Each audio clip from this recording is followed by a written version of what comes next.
that is an unsuccessful test, right? They have to land it and stick the landing. If they got to put the other foot down, then that's a failed test, okay? So you can only count a stuck landing. It's like gymnastics.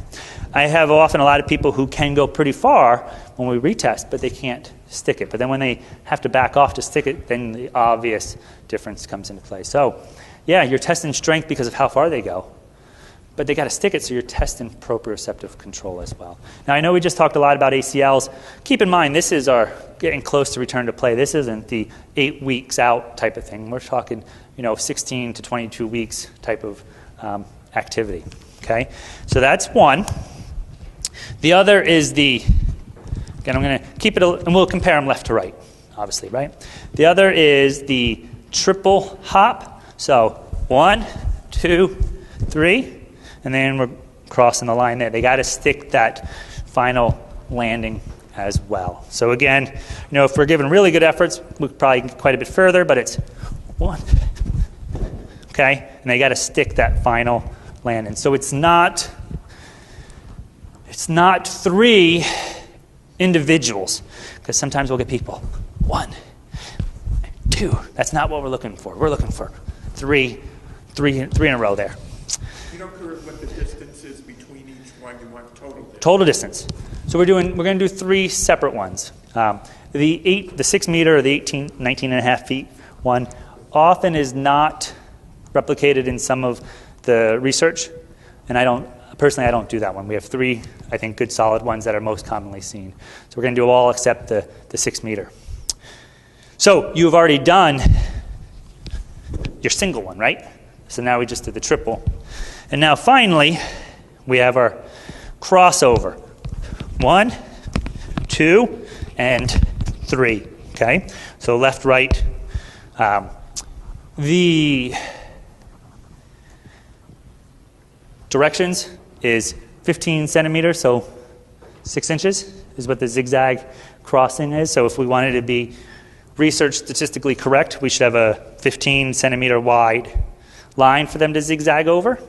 It's not about how far.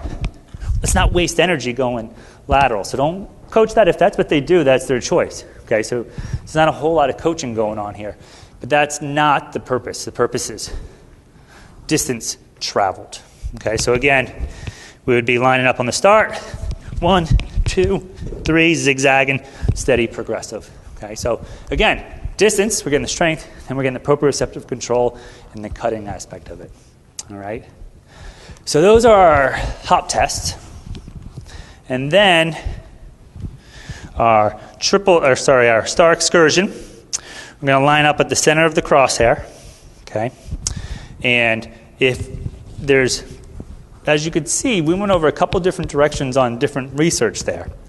There's various different composites, but just to demonstrate first is anterior, okay, because we're going straight, correct? And then anterior medial, posterior medial, posterior lateral is coming over.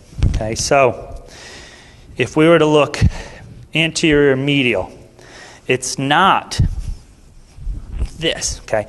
Like, I can go pretty far, right? But that's not our test. 99% of our weight should be on this side here.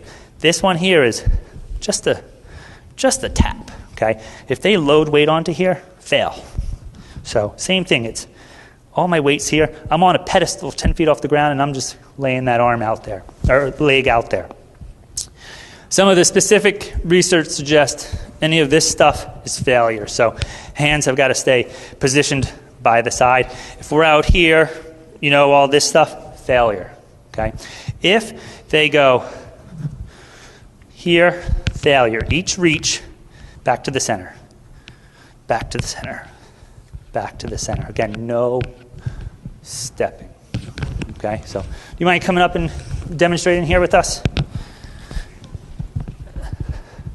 So if I was doing it as a test, let's turn, we'll face out that way. Nope, we'll do the star excursion. And let's do anterior medial, and posterior. Yeah, that sounds good. So we'll do this one, and this one. Well, we picked a good one. Good. Perfect. So we pretend he just did 2 practice. Okay, so he's all practiced. He's ready to go. All right. So I'm going to do my best not to hit the table here, but go ahead. So I'm here. And again, he did his trials. Go ahead and stop and rest for a second. He did his trials. We'll say he did 2 trials, and now we'll average out the distances from where we're marking. Okay, and then we would obviously compare it to the other side. And you can look at it in several different ways. As I look at that as a composite score, they'll often talk about normalizing the distance to the leg length. I don't do that. I know that's what some of the research suggests. But to me, I mean, if you multiply anything by 10, it's just going to be 10 times greater. So why do I need to go through the math to normalize it? If I got a composite number side to side, if I normalize it to a certain distance, that percent change should be, the percent difference is still going to be the difference, right? If I take 100 times 100 divided by 100, still the same versus if I just take 100, right? So it's all the same to me. Any questions on those 2 here? Yeah, go for it. Do we care only about percent change, or do we care about any kind of normed averages? Like if maybe we're predicting an athlete's return to sport or risk of re-injury, do we care about norms or only percent change? So great question. He's asking is are we looking at norms? And I'm going to assume you mean like a normative chart of 22 is great. No. We're looking at, I have not seen any compiled statistical data compared across genre. 1, it doesn't exist. But 2, we're really just comparing side to side. Because, if our patient is exceptionally gifted, right, they may be able to reach extremely far. But if we look at a set of norms, average, even when they're messed up, they're going to be average, right? So is that really the best thing to look at? We want to look at what their other side is, hoping their other side is normal.